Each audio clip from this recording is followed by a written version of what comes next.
ನರೇಂದ್ರ ಮೋದಿ ಪ್ರಮಾಣ ವಚನ ಸ್ವೀಕಾರಕ್ಕೆ ಕ್ಷಣಗಣನೆ ಆರಂಭ ಆಗಿದೆ.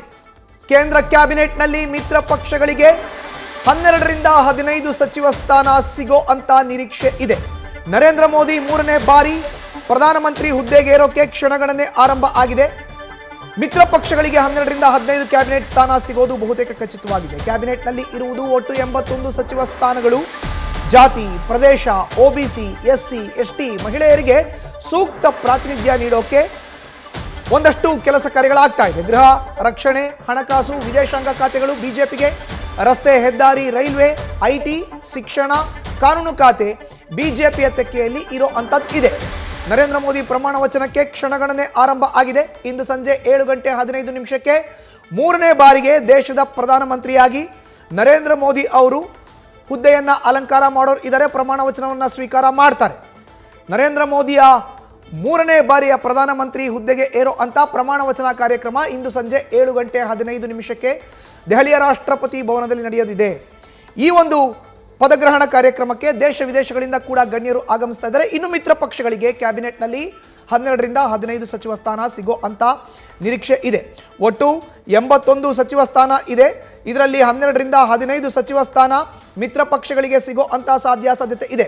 ಜಾತಿ, ಪ್ರದೇಶ, ಒಬಿಸಿ, ಎಸ್ಸಿ, ಎಸ್ಟಿ ಹೀಗೆ ಮಹಿಳೆಯರಿಗೂ ಕೂಡ ಸೂಕ್ತವಾದಂಥ ಸ್ಥಾನಮಾನ ನೀಡಲಿಕ್ಕೆ ಒಂದಷ್ಟು ಪ್ಲಾನ್ ಅನ್ನ ಬಿಜೆಪಿಯ ಹೈಕಮಾಂಡ್ ನಾಯಕರು ಮಾಡಿಕೊಂಡಿದ್ದಾರೆ. ಎನ್ಡಿಎ ಸರ್ಕಾರ ಇವತ್ತು ಪದಗ್ರಹಣ ಮಾಡ್ಕೊಳ್ತಾ ಇದೆ. ಪ್ರಧಾನಿ ನರೇಂದ್ರ ಮೋದಿ ಅವರು 3ನೇ ಬಾರಿಗೆ ಪ್ರಧಾನಿ ಆಗ್ತಾ ಇದ್ದಾರೆ. ಹೆಚ್ಚಿನ ಡೀಟೇಲ್ಸ್ ನಮ್ಮ ಪ್ರತಿನಿಧಿ ಜಗದೀಶ್ ನೀಡ್ತಾರೆ. ನೇರ ಸಂಪರ್ಕಕ್ಕೆ ಜಾಯಿನ್ ಆಗಿದ್ದಾರೆ. ಜಗದೀಶ್, 3ನೇ ಬಾರಿಗೆ ದೇಶದ ಪ್ರಧಾನಿಯಾಗಿ ನರೇಂದ್ರ ಮೋದಿ ಅಧಿಕಾರ ಸ್ವೀಕಾರಕ್ಕೆ ಈಗ ಕ್ಷಣಗಣನೆ ಆರಂಭ ಆಗಿರೋ ಅಂತದ್ದು.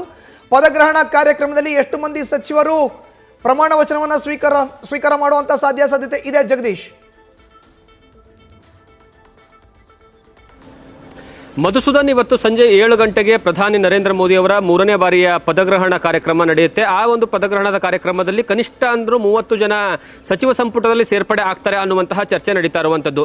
ಒಂದು ಕಡೆ ಬಿಜೆಪಿಯಿಂದ 18ರಿಂದ 20 ಜನ ಸಚಿವರಾಗಿ ಪದಗ್ರಹಣವನ್ನು ತೆಗೆದುಕೊಂಡ್ರೆ, ಮಿತ್ರ ಪಕ್ಷಗಳಿಂದ ಎನ್ಡಿಎ ಮಿತ್ರ ಪಕ್ಷದ ಟಿಡಿಪಿ ಆಗಿರ್ಬೋದು, ಜೆಡಿಯು ಆಗಿರ್ಬೋದು, ಜೆಡಿಎಸ್, ಅದರ ಜೊತೆಗೆ ಪಾಸ್ವಾನ್ ಪಕ್ಷ, ಹೀಗೆ ಎಲ್ಲಾ ಪಕ್ಷಗಳನ್ನ ಸೇರಿಸಿ ಒಟ್ಟು 12ರಿಂದ 15 ಜನ ಸಚಿವ ಸಂಪುಟದಲ್ಲಿ ಸೇರ್ಪಡೆ ಮಿತ್ರ ಪಕ್ಷದ ನಾಯಕರುಗಳು ಅನ್ನುವಂತಹ ವಿಚಾರ ಗೊತ್ತಾಗ್ತಾ ಇದೆ. ಅದರಲ್ಲೂ ಪ್ರಮುಖವಾಗಿ ಏನಂತಂದ್ರೆ, ಬಿಜೆಪಿಯ ಹಿರಿಯ ನಾಯಕರು ಯಾರೆಲ್ಲ ಇದ್ದಾರೆ ಅವ್ರು ಬಹುತೇಕ ಎಲ್ಲರೂ ಸಹಿತ ಈ ಬಾರಿಯ ಸಚಿವ ಸಂಪುಟದಲ್ಲಿ ಇರ್ತಾರೆ. ಅಂದ್ರೆ ಅಮಿತ್ ಶಾ ಆಗಿರ್ಬೋದು, ರಾಜನಾಥ್ ಸಿಂಗ್, ನಿರ್ಮಲಾ ಸೀತಾರಾಮನ್ ಆಗಿರ್ಬೋದು, ಅದ್ರ ಜೊತೆಗೆ ನಿತಿನ್ ಗಡ್ಕರಿ ಸೇರಿದಂತೆ ಎಲ್ಲಾ ನಾಯಕರುಗಳು ಸಹಿತ, ಅಂದ್ರೆ ಹಿರಿಯ ನಾಯಕರುಗಳಂತ ಏನಿದ್ದಾರೆ ಅವರೆಲ್ಲರೂ ಸಹಿತ ಈ ಬಾರಿಯ ಸಚಿವ ಸಂಪುಟದಲ್ಲಿ ಇರ್ತಾರೆ. ಮತ್ತು ಅದರ ಜೊತೆಗೆ ಮಿತ್ರ ಪಕ್ಷಗಳಲ್ಲೂ ಸಹಿತ ಈಗಾಗಲೇ ಟಿಡಿಪಿಗೆ ಅಂದ್ರೆ 2 ಸ್ಥಾನಗಳ ವಿಚಾರಗಳು ಚರ್ಚೆ ಆಗ್ತಿದೆ. ಮೊದಲ ಕ್ಯಾಬಿನೆಟ್ ನಲ್ಲಿ ಮತ್ತೆ ಎಕ್ಸ್ಪ್ಯಾನ್ಷನ್ ಅಲ್ಲಿ ಮತ್ತೆ ಆಗುವಂತಹ ಸಾಧ್ಯತೆಗಳಿರುವಂತದ್ದು. ಈಗಾಗಲೇ ಇಬ್ಬರಿಗೆ ಏನಂದ್ರೆ ಕರೆ ಸಹಿತ ಬಂದಿದೆ. ಜೆಡಿಯು ನಾಯಕರಿಗೂ ಸಹಿತ ಇಬ್ಬರಿಗೆ ಏನಂದ್ರೆ ಕರೆ ಬಂದಿದೆ ಅನ್ನುವಂತಹ ಮಾಹಿತಿ ಗೊತ್ತಾಗ್ತಾ ಇರುವಂತದ್ದು. ಇನ್ನು ಕರ್ನಾಟಕದ ವಿಚಾರವಾಗಿ ಹೇಳಬೇಕು ಅಂತಂದ್ರೆ, ಕರ್ನಾಟಕದಿಂದ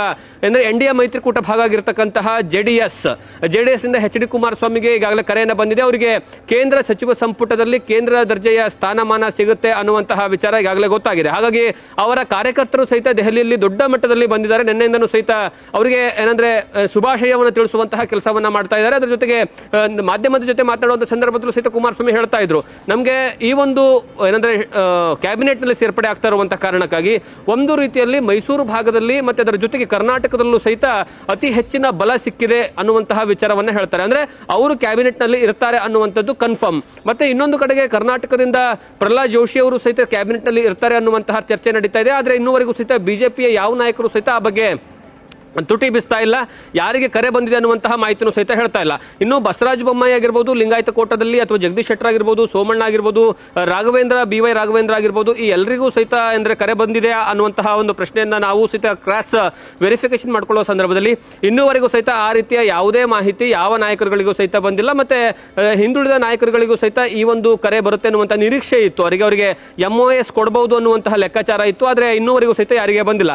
ಹಾಗಾಗಿ ಕರ್ನಾಟಕದ ಪಾಲಿಗೆ ಮೊದಲ ಕ್ಯಾಬಿನೆಟ್ ನಲ್ಲಿ ಕೇವಲ ಇಬ್ಬರಿಗೆ ಮಾತ್ರ ಸಚಿವ ಸಂಪುಟದಲ್ಲಿ ಸೇರ್ಪಡೆ ಮಾಡಿಸ್ಕೊಳ್ತಾರಾ ಅನ್ನುವಂತಹ ಕ್ವಶನ್ ಮಾರ್ಕ್ ಇನ್ನೂವರೆಗೂ ಸಹಿತ ಇದೆ. ಮತ್ತೆ ಎಕ್ಸ್ಟೆಂಡೆಡ್ ಅಂದ್ರೆ ಸಚಿವ ಸಂಪುಟದ ಏನಂದ್ರೆ ವಿಸ್ತರಣೆ ಮಾಡ್ತಾರಲ್ಲ, ವಿಸ್ತರಣೆನೂ ಸಹಿತ ಆದಷ್ಟು ಬೇಗ ಆಗುವಂತಹ ಸಾಧ್ಯತೆಗಳಿದಾವೆ. ಅಂದ್ರೆ ಮುಂದಿನ ತಿಂಗಳು ಫುಲ್ ಪಾರ್ಲಿಮೆಂಟ್ ಸೆಷನ್ ನಡೆಯುವಂತಹ ಸಂದರ್ಭದಲ್ಲಿ ಬಜೆಟ್ ಸೆಷನ್ ಏನ್ ನಡೆಯುತ್ತಲ್ಲ ಆ ಒಂದು ಸಂದರ್ಭದಲ್ಲಿ ಅನ್ನಷ್ಟರಿಗೆ ಎಲ್ಲರಿಗೂ ಸಹಿತ ಸೇರ್ಪಡೆ ಮಾಡ್ಕೊಳ್ತಾರೆ. 81 ಸಚಿವ ಸಂಪುಟದ ಸದಸ್ಯರು ಸಹಿತ ಫುಲ್ ಇದರಲ್ಲಿ ಇರ್ತಾರೆ ಅನ್ನುವಂಥದ್ದು ಏನಾದ್ರೆ ಹೇಳಲಾಗ್ತಾ ಇದೆ. ಹಾಗಾಗಿ ಆ ಸಂದರ್ಭದಲ್ಲಿ ಏನಾದರೂ ಏನಂದ್ರೆ ಕರ್ನಾಟಕದಿಂದ ಹೆಚ್ಚಿನ ಪ್ರಮಾಣದಲ್ಲಿ ಸಂಸದರಿಗೆ ಸಚಿವ ಸ್ಥಾನ ಸಿಗಬಹುದು ಅನ್ನುವಂತಹ ನಿರೀಕ್ಷೆ ಇರುವಂತದ್ದು. ಹಾಗಾಗಿ ಕರ್ನಾಟಕದ ಪಾಲಿನ ವಿಚಾರವಾಗಿ ಹೇಳಬೇಕಾದ್ರೆ ಇವತ್ತು ಬಹುತೇಕ ಕುಮಾರಸ್ವಾಮಿ ಅಂತೂ ಫಿಕ್ಸ್. ಕುಮಾರಸ್ವಾಮಿಯನ್ನು ಹೊರತುಪಡಿಸಿದ್ರೆ ಜೋಶಿ ಅವರು ಮಾತ್ರ ಈ ಬಾರಿಯ ಸಚಿವ ಸಂಪುಟದಲ್ಲಿ ಇರ್ತಾರೆ ಅನ್ನುವಂತಹ ಚರ್ಚೆ ನಡೀತಾ ಇರುವಂತದ್ದು. ಮಧುಸೂದನ್, ನ್ಯೂಸ್ ಫಸ್ಟ್ ನಿರ್ಭೀತಿಯಿಂದ ನಿಮ್ಮ ಪರವಾಗಿ.